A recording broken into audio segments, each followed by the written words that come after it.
New articles have come out saying that Christian Dvorak and Casey DeSmith are likely to be traded by the Montreal Canadiens. We'll be diving into that. Plus, Habs legend Saku Koivu's son will be eligible for the 2024 NHL draft. And could the Montreal Canadiens maybe target him and go for another family connection? All that and more in this edition of Habs Digest. Let's dive into this interesting topic, Jesse. Could the Habs draft Saku Koivu's son? Now, if you guys aren't aware, Atos Koivu is eligible for the 2024 draft. Now, he's 5'11", so taller than Saku, 126 pounds, but as Habs Chronicle says, then, you can just fill him up with poutine and he'll gain those pounds really, really quick.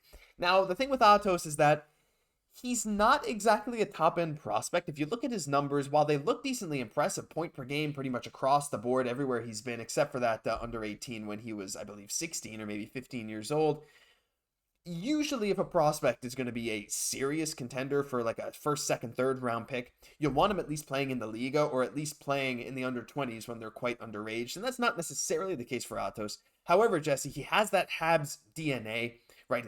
His father was incredible, a legend for the Montreal Canadiens, and the Habs love going for family connections. I feel like it would not be a bad idea to take a flyer on Atos Koivu. Yeah, that's it. It seems like the Habs in the past that definitely they've looked for those family connections, even of late, whether it's Florian Xhekaj, right? So, and obviously, it's like in the NHL, it's not unheard of to kind of draft, the sons of former NHLers, especially if they're star ones. But you have to feel with Atos that, the only thing kind of really holding them back here is just the weight, right? The height is great, 5'11", everything else, center.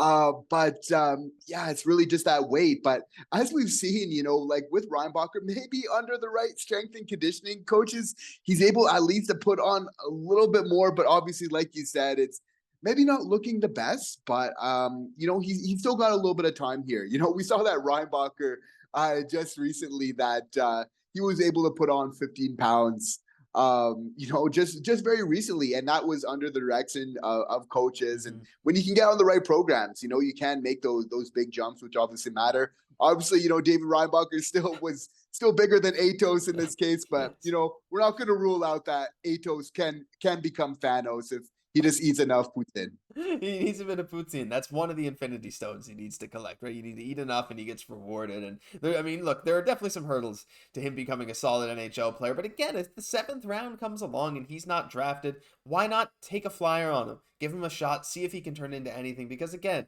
he's got that Habs royalty in his blood. So it could be a bit of fun. But let's dive into these trade rumors, Jesse. And the first one I wanted to talk about is Christian Dvorak. So there was an article on The Athletic today outlining at least one for each team, which player is most likely to be traded in the 2023-24 NHL season.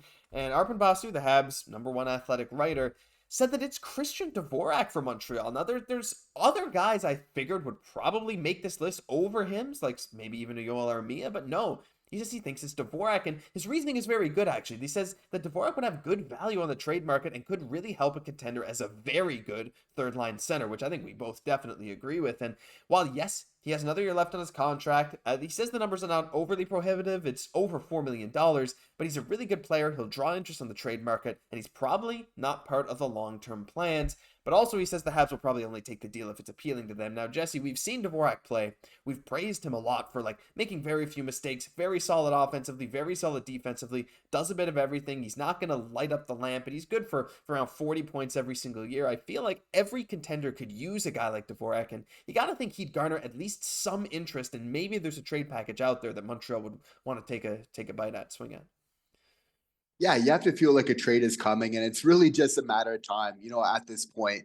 You have to feel like Owen Beck is probably like that heir apparent to the third line, and they're probably seeing at camp, and kind of thinking about these trades. They're kind of monitoring Owen Beck, and they'll continue to do so at training camp, and you have to feel like that'll affect any possible deal for Christian Dvorak. But that being said, if he's not traded before the season begins, he's always a player that I'm curious to see, how is he going to play this year? Because, he has the skill, he has the talent, he has the intelligence. You just always, I don't know if it's just me, right? I always just want a little bit more from him. I'd be curious to hear all of your thoughts on that as well, right? But, you have to feel like I said earlier, just to reiterate, it's a matter of time. You have to feel if anything, it's by the trade deadline. You know, a team that's kind of contending, maybe they're able to kind of free up a little bit more space by then.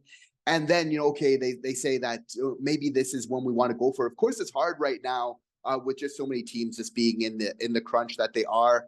You know, you have to feel like at least by trade deadline that's going to open up a little bit. Yeah, and like you said, the Habs have a lot of versatility at center as well, right? So you got Suzuki, Dach, you know, even if you don't want to bring up someone like an Owen Beck, right? You can just play Dach at second line center, and Monahan is the third, and Evans is the fourth, or you can bump Evans up to the third and play Monahan and at center and Dach on the wing and Owen Beck, right? So there's so many options for Montreal. You're very right, and I think there are lots of teams that would want someone like a Dvorak, as we've mentioned before on the show, like the Boston Bruins, I think, are definitely a good fit for Dvorak in theory. Now, they would have to move some salary to make that happen because I think they're under $1 million in cap space. But a little bit of an interesting one, Jesse, as we kind of looked at before the show. Do you think there's ever a world where the Buffalo Sabres maybe go after Christian Dvorak? Because they have the money, or at least the cap space, to make it happen without having to send back salary. And maybe, you know, they're starting to enter their contention window fairly soon. Do you think maybe that veteran presence could be good on that team? Because their third line center now is, I think, Tyson Jost, or maybe I think they have a young guy as well who might be there. But it's like, I feel like Dvorak could really easily slot in as a third line center on that team and maybe provide them some nice veteran leadership. Yeah, right now it's really just a process of elimination, right? Because there's actually so few teams that really have those spots available. But of course, you know, Buffalo does want to kind of take that leap up this year and everything else like that. Of course, you know, we've looked at Boston obviously has some holes, while that being more on the first and second line, right? So you feel like, you know, Dvorak obviously on a contending team, he's probably, you know, obviously more of that third line type of guy and everything else. So, you know, you have to feel like we just have too many players at all positions right now, whether it's forward, whether it's defense and in net. So something needs to get done, and I honestly wouldn't be surprised to see a trade come in the next week or so. Yeah, and something might just get done because, you know, there's these rumors not only about Dvorak, but we also got Casey DeSmith. Now, to be fair, this is fairly similar to what we talked about a couple of videos ago but we focus more on Jake Allen, and we wanted to take a deeper dive on the possibility of Casey DeSmith really being the guy to be sent to Colorado, because an article came out just today kind of reiterating this fact, right? Montreal has really not been able to find a landing spot for DeSmith.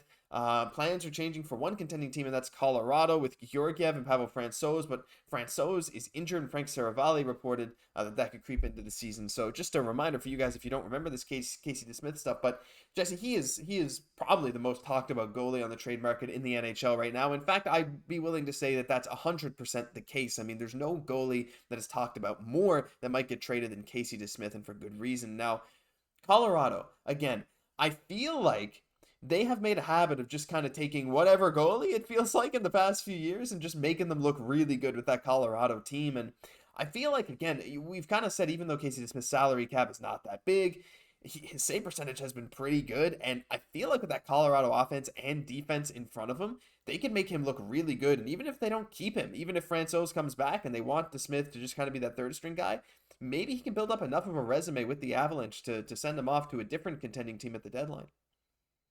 And I think that's a big factor in all of this. Is just how long is Francouz going to be out? And I feel like that's something that the Colorado Avalanche are monitoring very closely and probably making, you know, probably is playing a big factor in all of this, right? But you have to feel, again, like money-wise, that Casey DeSmith would be a great option. They're a team that's looking to contend. He's a solid backup, you know, for many teams, right? So it's really logical in a lot of ways that he might be a good fit under this situation. Yeah, and you know, we've seen someone like a Grubauer, right? He's been good and bad and good again. It's very interesting, but again, you see this theme with these goalies that go to Colorado. It feels like they can just grab anyone and make them look like a star. And you know, Jesse, again, the question is to be begged, like, what is Montreal going to get in return for DeSmith? And you got to think Colorado's not willing to give up much, but they might be a bit desperate. I mean, do you think there's a world where Montreal maybe gets like I think people are saying maybe a 6th-round pick, but if Montreal can somehow squeeze a 4th or a 5th out of a desperate Colorado team, I feel like that might just be worth taking the deal.